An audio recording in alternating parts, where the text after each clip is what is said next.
Welcome back to Les Schwab Tire Center's Outdoor GPS. It's time for Owin's Field Report, sponsored by Les Schwab Tire Centers. Welcome back, everyone. Thank you very much for joining us this morning. Yeah, it's the Field Report segment, and for a lot of you, to be very honest with you, this week I actually had a chance to ran into multiple different folks, duck hunting, of course, that were saying, hey, we want to hear more about it. And then also ran into some folks over at Fisherman's that were like, dude, I don't care. I don't want to hear about duck hunting. Listen, I totally understand. Everybody has kind of their thing that they like to do this time of year. There's great fishing opportunities. We're going to talk about that after we talk about duck hunting. Sorry. It's been a good week. Okay. Tomorrow is the end of our first part of our Zone 1 hunt this year, right? Now we're going into our split after tomorrow. So it reopens on the 2nd of November in the split, okay, or after our split's done. So much like my buddy that's out there watching, I won't even throw your name out, that got popped last year for hunting on the day that it wasn't open, pay attention to your splits, okay? If you're over on the east side, your split isn't until December, okay? And you're over there watching. Thank you for that, by the way. But for us here in Zone 1, our split starts after tomorrow. Again, that might give me a day or two to go out and chase some salmon around. But the hunt up until now, it's been really, really good. And looking back at my 3 or 4 years of records that I at least can find, it's actually my best start in 3 seasons to this point. And there's a lot of different reasons for that. Yeah, I'm dumb enough to go, right? It's early season, weather hasn't been great, and there hasn't really been any mallards around. Well, this week, I was actually able to talk to mallards. Now, for all of us that are duck hunters, okay, again, for you that aren't, just bear with me. We're going to talk some fishing, I promise. I really promise. We're going to talk. We just checked in with Brandon Glass just a little bit ago, and we're going to talk to him here live in just a little bit. But it was really nice to finally see some mallards around. Now, the question has been, though, in certain circles, are these fresh birds showing up? Are these locals that are just now starting to move around? I would say yes to yes, both of that. It froze up in Alaska, or excuse me, up in Canada, like we mentioned last week. They were forecasting their very first freeze in the boreal. That's where most of our birds come from, the boreal forest. Look into that. It's a pretty cool place up there. And actually, no pun intended, it got really, really cold. Lows in the teens, highs in the 20s, and that will absolutely push birds down. Some pretty nasty weather that was up around the Seattle area, northern Washington area, that helped move some birds down to the Columbia River and further south where I've been spending some of my time. So is there some fresh birds around? I'd say yes, a little bit. We haven't seen any sort of a push yet. Just generally doesn't happen until that second week of November-ish, somewhere in there.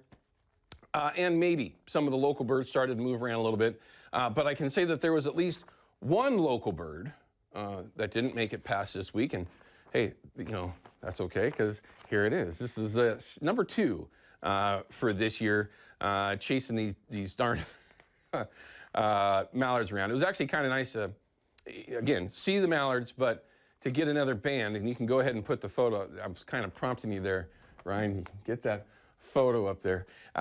Second one of the season. It's been a while since I've done that one. It was the duck hunting one. But Ryan did get out and do some fishing. Did I screw you all up, buddy? There you go. So there's number 2 for the year. The first one, which we showed you last weekend, was banded on August 3rd of this year. And I called it there was no way it was born or hatched this year. That's just kind of how they do. That's just kind of how they fill out the form, I'm assuming. It was way too mature of a bird to be this year. This is the same thing. Again, I'm no biologist, but that bird was not hatched this year. But it was banded on the 14th of August in the exact same spot as my first one. So that's kind of what happens in our flyway, in our zone. A lot of birds that are local get banded here, and then, you know, they don't ultimately make it too far south. And I'd be happy to be there. Right? But yeah, so it was a good week overall. More mallards this week than last. I'm right at 47 birds now, so limits have been the thing, and I'm just loving it. It's going to change. It's like anything else. It's going to change, but I had to have the Chevy Silverado tailgate trophy photo. Last year, I started showing a bunch of these, and because you can't put a Chinook or a steelhead, or I guess you could a steelhead. But with ducks, yeah, you can get that Chevy Silverado tailgate in there, And there it is. Drago wanted to be in there too. That's just one of the hunts from this week. Still, lots of widgeon around. I haven't been too far west, but I was far enough west that it was all widgeon on Monday. So it was certainly, you know, there's a mix, and there is that you can see that pintail drake on the far left there was still eclipsed. So as the season stands now, at least from what I'm seeing, is starting out pretty good. Cross your fingers for water because we have none. My boat, every day I go by my boat just crying that I can't be using it because I'm old and carrying decoys everywhere you go gets old. Let's just put it that way. Anyway, before we take Dwayne's call, which I want to get to here in a second, let's go ahead and show you some photos as well, Ryan, that I kind of screwed up. I was going to get you in there first. Ryan actually was over, where were you at again? Crane Prairie.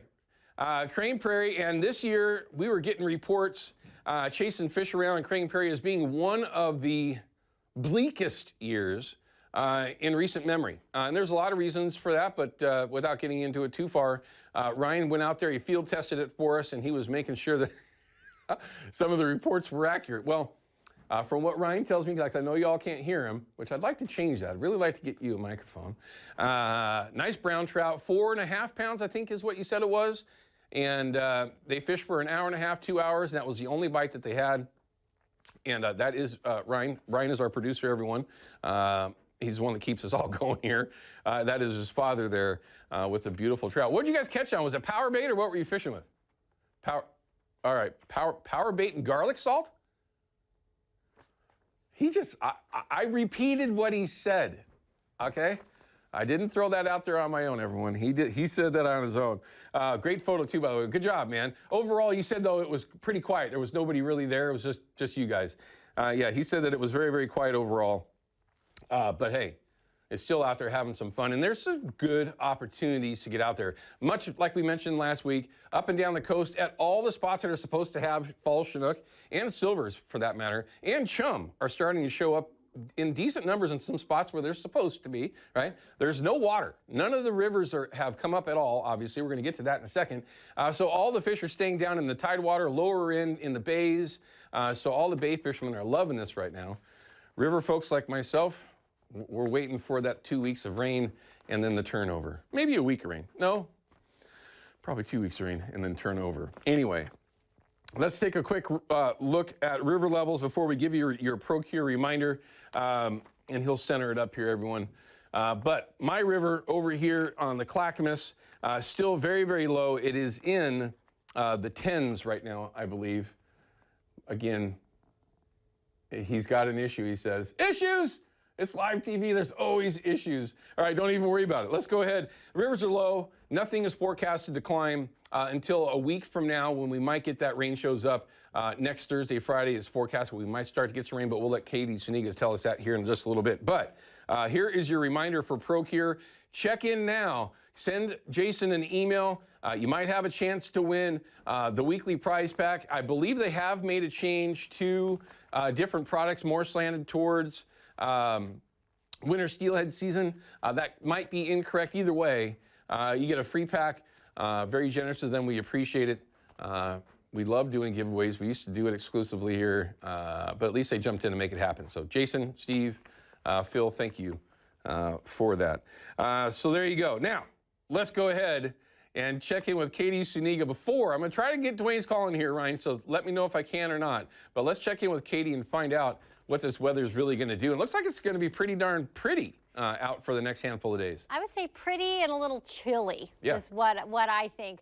I left for a couple days on just a quick little vacation, and I came back to this. I'm not going to complain about that. Obviously, we knew this was coming. I was talking to you about this while I was leading up to this week. We knew there was going to be some snow. Absolutely beautiful. A clear, crisp start to the morning in the Willamette Valley. They're expecting things to be frosty. We do have an east wind today through the gorge and into the metro area, which means mid-50s, maybe a few degrees warmer. North wind through the valley and a northeast wind here along the coast. You'll notice nothing happens for us, not through Saturday, not through Sunday. And then heading into Monday, we still see things pretty clear. Tuesday is when we start to see a few clouds coming in, so that would be on Halloween. But at this point, we're not seeing any rain coming until we get to Wednesday, which means for October, if this forecast holds out through the week, we expect there to be a few changes here or there. But if it holds out with no rain till Wednesday, we are done for the month at 2.5 inches, which puts us almost an inch below average for the month, because 3.42 is the average and we're at 2.49. Not exactly what you want at the start of a water year. We have this blocking ridge called an omega block. As you can see, the shape looks like the Greek letter, and that blocks everything. Now, once we get through Monday, Tuesday, now Wednesday, it starts to break down and allow some of that flow to come in, which should bring back some showers for us. That means that if the showers come in on Wednesday, like we're expecting, not late that night, Thursday, that would be our wet day. Mainly dry Friday, another round of showers possibly Saturday. So, Owen, no 2 weeks or even 1 week of rain for you just yet. I hate this. It's going to happen? I mean, we're getting into the season, right? So hopefully it will, but this is what I got for you right now. Well, we'll take it. Okay, we'll take it. As long as the snow stays up in the mountains, gives us a good base to get started with, I think, is a good start. So that means cross your fingers for no atmospheric rivers, because if those come in, that's what melts the snow. Right. There you go. Okay, because it's warm. So none of that. Keep the base. We'll go from there. Very good. Katie, thank you very much. We'll see you tomorrow morning. All right, let's quickly, now, unless, Ryan, you're saying that if I can't, let's quickly try to get Dwayne's call in here. He wants to talk about ducks and sturgeon, so quickly, Dwayne, I don't mean to rush you, sir, but we don't have a lot of time. What is it you got for everyone? Now, unless, Ryan, you're saying that if I can't. I'm here. I got you. What you got for everybody, sir? Well, you've been looking for some grapes. I sent you a picture of a bunch of them I was feeding. And sturgeon. I want to ask you a question when they're going to open sturgeon. Sturgeon, I haven't heard of any scheduled opener yet that I'm aware of. Now, that can change at any time. The estuaries in different locations up and down the Columbia, if it were the Willamette, who knows? I have not heard, at least of a retention season of any kind to this point. Now, again, that can change at any time, but I have not heard of any retention season. Of course, you can still go out and catch and release for sturgeon, which is one of the most overlooked fishery because it's a ton of fun. But I have not heard of an actual retention season in the near future. But Dwayne, thanks for your phone call, sir. We appreciate it. And you know, I don't mind geese, everyone. I just don't chase them. That's just me. All right, we're going to cut to a quick break. When we come back, we're going to have Derek Broman in the studio from ODFW. We are going to continue to drive this home about chronic wasting disease that is trying to make its way into Oregon. As of now, ODFW is winning this fight, but we have to help, okay? This is something that as the end user group, we can have a huge influence on, and we're going to explain to you how you can do that and why you need to do that, and myself included. We'll be back in just a couple minutes. Outdoor GPS is brought to you by P-Line, because we fish, by Hawken Fishing, perfection in fishing gear, and by Haxton's Canvas and Upholstery, the trusted name of the Pacific Northwest.